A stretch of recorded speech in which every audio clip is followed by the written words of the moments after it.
suis Tanguy Souvigné, j'ai 21 ans et je suis élève ingénieur en 4e année de génie mécanique à l'ENISE.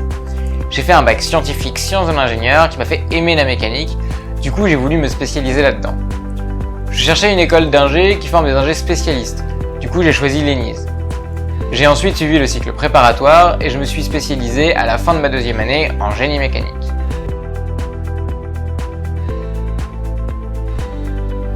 Le génie mécanique, c'est composé de 3 grandes parties. La première facette, c'est la conception. Le but, c'est de créer un produit, de le dimensionner. Par exemple, si on devait concevoir une casserole, on va se demander en quel matériau on va la fabriquer, quelle épaisseur elle devra faire, etc. Et tous ces choix se feront à partir de l'utilisation qu'on va faire de l'objet. Dans notre exemple, l'objet devra résister à la chaleur, ne pas détériorer les aliments, etc. La seconde facette, c'est l'industrialisation.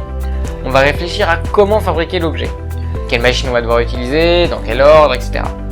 La dernière facette, c'est la production. Maintenant qu'on a conçu notre produit, qu'on sait comment le fabriquer, il ne reste plus qu'à le fabriquer. Le rôle de l'ingénieur, c'est alors d'organiser la production, de contrôler que les pièces qui sont produites sont correctes, que les machines sont réglées correctement, etc.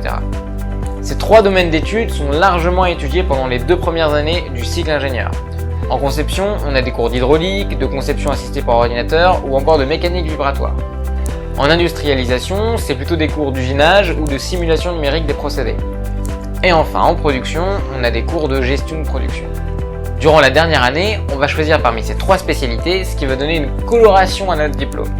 On peut également choisir de suivre un double diplôme en faisant un master recherche. En génie mécanique, on a 3 masters qui suivent les 3 spécialités. Ça permet notamment de poursuivre en faisant un doctorat. Personnellement, je suis plutôt intéressé par la spécialité industrialisation. J'ai eu l'occasion de faire mon premier stage dans ce domaine et ça m'a vraiment passionné. J'aimerais aussi travailler dans un service de recherche et développement, je compte donc faire un master.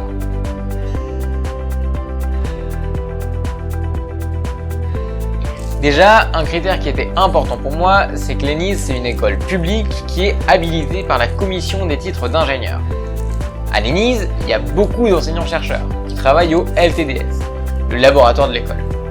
En génie mécanique, de nombreux travaux sont faits concernant la fabrication additive, l'usinage, la simulation numérique de procédés de fabrication, etc. Ça nous permet de bénéficier d'un enseignement qui est à la pointe de la recherche sur ces sujets. Pour compléter notre formation, nous réalisons aussi 2 stages pendant notre cursus.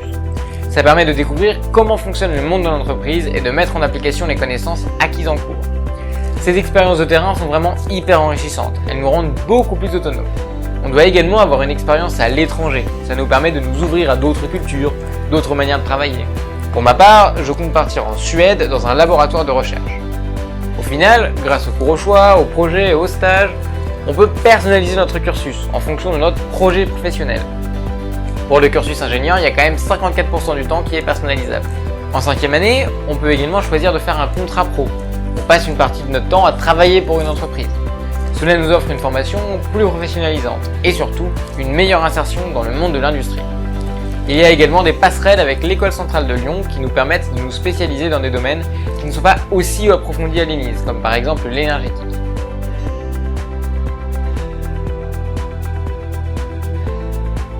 En génie mécanique, les débouchés sont nombreux. On peut travailler en tant qu'ingénieur dans un bureau d'études et être chargé de la conception des produits, travailler dans un bureau des méthodes et travailler à l'industrialisation de ces produits, donc concevoir leur fabrication, ou on peut travailler directement dans l'usine et être responsable de la production. D'autres ingénieurs travaillent dans des services de recherche et développement ou en tant que chef de projet. On est également amené à travailler dans des secteurs très différents de l'industrie. Ça peut être dans l'automobile, dans l'aéronautique, dans l'industrie navale, dans l'industrie ferroviaire, dans des sociétés de conseil, etc.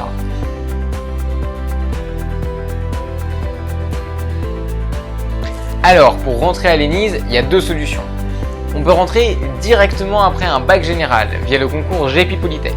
Il faut alors suivre les 2 ans de cycle préparatoire. L'avantage, c'est que ça permet de découvrir toutes les spécialités de l'école, puisqu'il y a des cours de toutes les filières. On peut également rentrer à l'ENISE après un bac plus 2, soit sous le statut d'étudiant pour les étudiants sortant d'un IUT, d'une classe préparatoire ou d'une licence, soit sous le statut d'apprenti pour les étudiants sortant de BTS, d'IUT, de classe préparatoire ou de licence.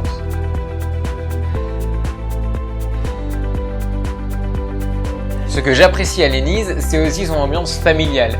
Il n'y a pas vraiment de rivalité, pas de compétition entre les étudiants, tout le monde s'entraide et c'est assez agréable comme ambiance de travail. Ça diminue le stress.